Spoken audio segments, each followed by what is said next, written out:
In this video, I'm going to show you how to change your font size on Telegram. If you find this video helpful, please drop a like and subscribe. In saying that, let's just jump straight into the video.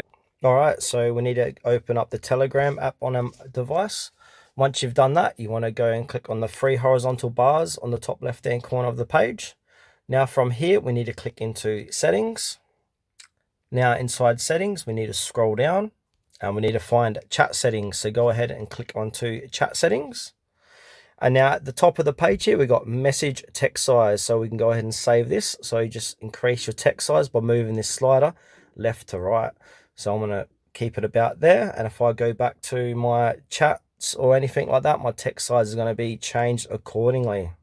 So as you can see, my chat texts have been increased quite significantly. So yeah, have a play on that slider and choose what text size is going to be good for your eyes and make it easier for you to read inside Telegram.